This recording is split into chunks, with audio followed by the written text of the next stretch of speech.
Jā. Es no priecēju, domāju, divas rezidents, bet es tā nevarēju saprast, tas bija viens Jā, un būs fināls tur, un tad mēs būsim 4 gadu laikā apgūši visas 4 novadu pilis, jo vispirms mēs lasījām Šlokenbekā, nākamajā gadā Jaunmokās, pēc tam Durbē, un šogad būs Jaunpils. Vairāk sadalūts katram vienu lapu un vienu rakstāmo. Nevarēja no tā izbeigt, jā?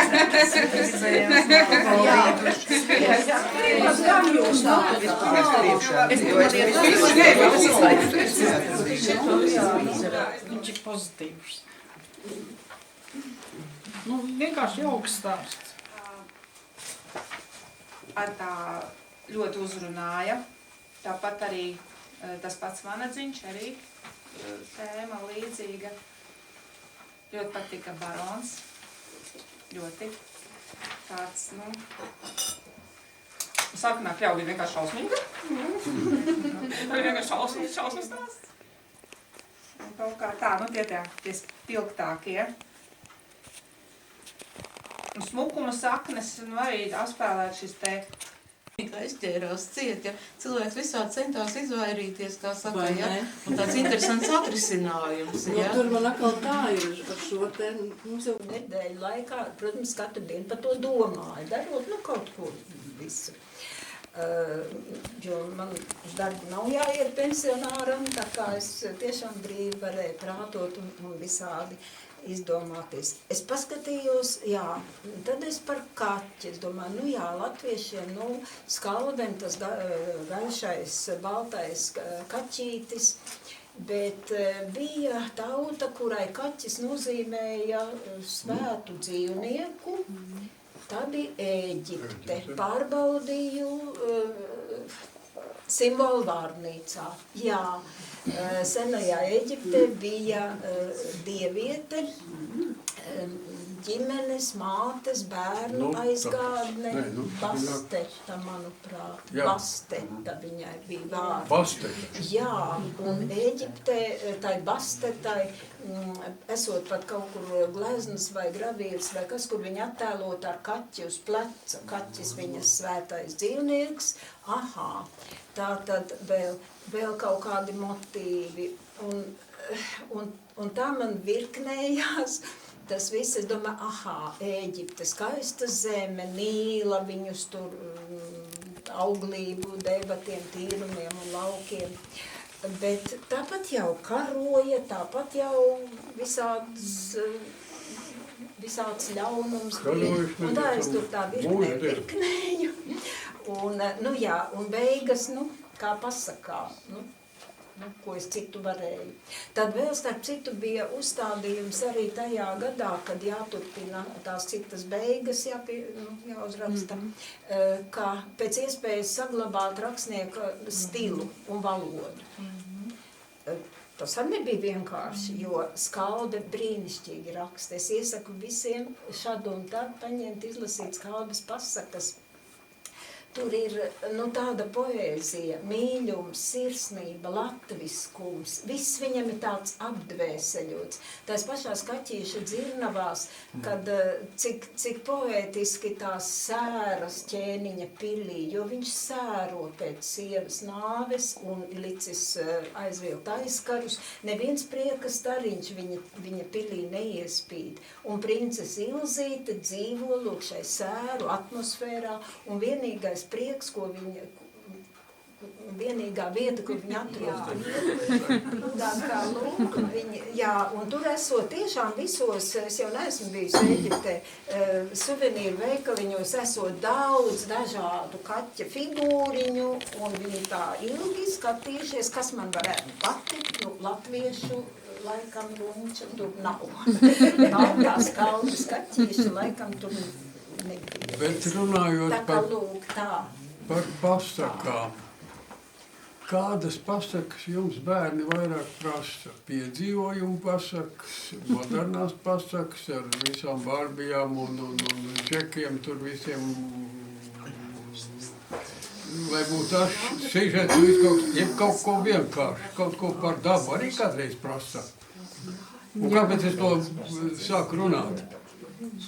man negluži kaimiņi, bet pazīstam 7-gadīgu meiteni, pasūtīja pašsaku par meža māti.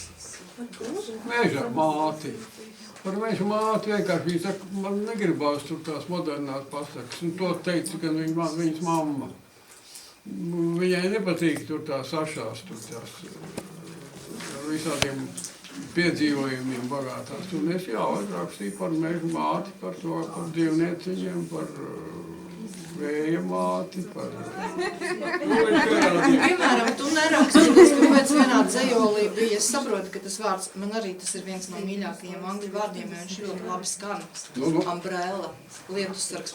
Un tur bija ierakstījis, varēja taču ierakstīt, ka dzejolī lietussargs, nē, umbrella viņš. Un viņš tāds... Bet tur viss neizklausījās tik labi. Un reizēm pat nepamatot. Labi, paga, pišķitīm ļaujiet man pateikt, ka es esmu līdzskrējējis tikai tādiem prozistiem. Patiesībā es no tiem dzejistiem, no tiem mākoņos kāpējiem, esmu mākoņu stūmējiem. Un anglicismu tūlīt vienu nolastīšu, ko es jums teicu, kad varētu joka pēc piedāvāt. Un ko tad tur būs viens anglicisms? Nu labi. Šūpuļ dziesma. Tumšdi, lai rozēji. Kamēr tavs pumpuļs lēnām mieg ciet, man pāri kāpām līdz jūrai vēl jāaiziet. Tumsas ūdeņiem pāri vikingu flote nāk iekarot Troju. Pūķu galvas cilājas lepni, vīri bārdaini nikni, airus rakstā sit. Mēnesnīca pāri ūdeņiem spīd, bet tu guli mierīgi. Mana naksniņa tumši zilā, sāk tie kari nekad nebeidzas. Patiesībā uz Trojas drupām mēs visi dusām. Ajā, Kur te ir anglicisms, te ir vēsture, te ir atmiņa, te ir... Jā, pāram tā. Tālēr atklāja kādu savu noslēpumu par kādu no Par tām skalmas pasakām.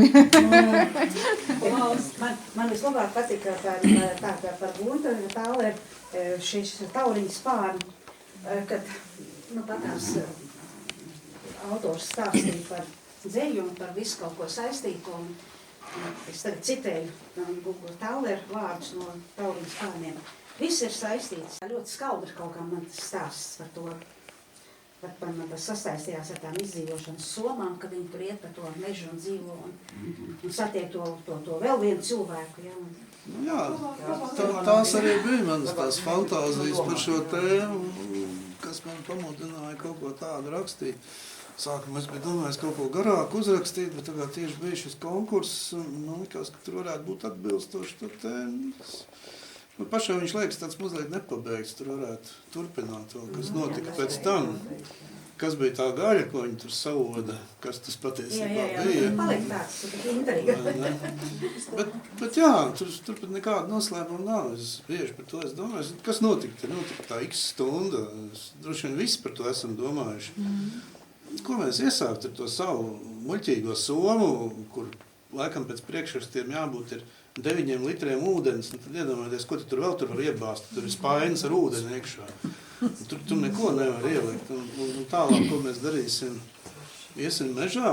Cik mēs tur ilgi dzīvosim? Vai pienāks tas SMS ar to glābēju, to paziņojumu, ka jums tur jāiet tur un tur? Vēl nesen, pēc tam jau, kad šis stāsts bija uzrakstīts un nopublicēts, mums Lestenē bija iedzīvotājs apulcs, ne par to spriedām. Visi nonāca pie viena secinājuma, arī deputāts, kas bija atbraucis no domas. Droši vien jau būs tā, ka princips glābjas, kas var. Un katrs uz savu pusi, un kā mācēs, tā glābsies. Un kā tas viss notiks, mēs nezinām, un ceram, ka nekad tas nenotiks, bet patiesībā diezgan traki. Nav kur mukt. Aizmukst. Un mēs esam tik atkarīgi no elektrības. Ja kaut kas notiks ar to, kas tālāk. Tad bankomāta nav, degvielas uzpildes stacijas nav, veikalu nav. Internets nav. Telefonu. Nekā nav, vispār. Mēs kā jau dzīvot, tas nevar. Tikai mežs. Un tad, ko mežā? Mēs jau neesam spējīgi mežā izdzīvot nemaz. Tur jau nav ko ēst patiesībā. Gaisma un tumsa, esība, neesamība. Kvantu fizika kaut galā ir pierādījusi, ka no nekā kaut kas tomēr rodās. Tumsa ir gaismas neesama. Jā, tumsa ir cilvēki. Bet cilvēki arī ir tumsa, neziņas tumsa, ļaunuma tumsa. Tas tāpēc, ka nav gaismas. Tur aizrunājamies par to, es saku, tu zini, kāpēc tās musulmaņu tautām daudzām ir karogā un daudz, kas ir mēnesis, nu, kā simbols, pusmēnesis, jā. Es saku, nu nē, nezinu, pasaki. Nu, viņi to skaidrojot tā, viņi saka, bet es īsti nezinu, vai tā ir anekdota, vai tiešām kāds tā ir teicis, ka nu, mēnesis ir ļoti svarīgs, jo viņš tumsā rāda gaismu. Saule priekš kam dienā jau tāpat ir gaišs. Nu, tikai tas kodols, tāda īsa teika, kā tur varēja viss izveidoties. Un tikai kaut kādās pēdējās dienās tapa, principā, visi tie, varbūt tie negatīvie notikumi, es nezinu, tas man bija izdomāts visa tā foršā teika, jā, tā tur nokļuva līdz tam smukumam, tas man bija skaidrs. Bet jā, ļoti grūti tas, pēkšņi es sapratu, man nav pietiekami daudz vārdu, un kaut kas jāizdomā ir, kaut kas tas sarežģījums, un tad, jā, man bija jānogalina viņas tēvs. Es nebiju vēl nogalinājis nevienu stāstā, tas bija kaut kas jauns. Es domāju, vai vajag, bet nu, labos tādos romānos kāds mirst vai kādās filmās, tas parasti tāds, tad jā, un beigās, jā, principā, no kaut kādiem dažiem teikumiem, kas man bija uzskicēti, man bija jāizgudro viss pārējais, tas nāca, es nezinu, no kurienes, plus vēl bija jāveic pētniecība par tiem laikiem, es tā īsti par vēsturi ikdienā nepētu, neinteresējos un bija jāmeklē, jānoskaidro, kurā tad tieši laikā tā Katrīna būtu dzīvoja. Sātiem var rakstījis, bet nu... Lai tiek arī Guntim dāvanā. Paldies. Gaidām ierakstīja Birļavas bibliotēkai un ļoti pozitīvi. Ziniet, man ir jautājuši, vai tad, nu, jā, es savai draudzenei iedevu izlasīt, un teica, nu, jā, bet vai tai cērkstē tur neviena dzērāja, neviena maitas nemaz nav. Man neviens to nestāstīja. Man tikai labu, un es arī labu. Klausies, tu uzrakst tagad par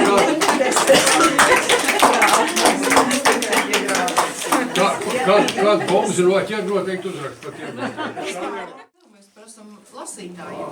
Par kādu tēmu jums būtu interesanti lasīt konkursu stāstus un nākat uz to jaunpilnu klausoties? Kā tad tie autori? Pēc kādiem principiem tā, žūrija izvēlās tās grāmatas. Es nekad neesmu sapratusi, jā. Kas ir tie pamati, uz kā viņi gulē to?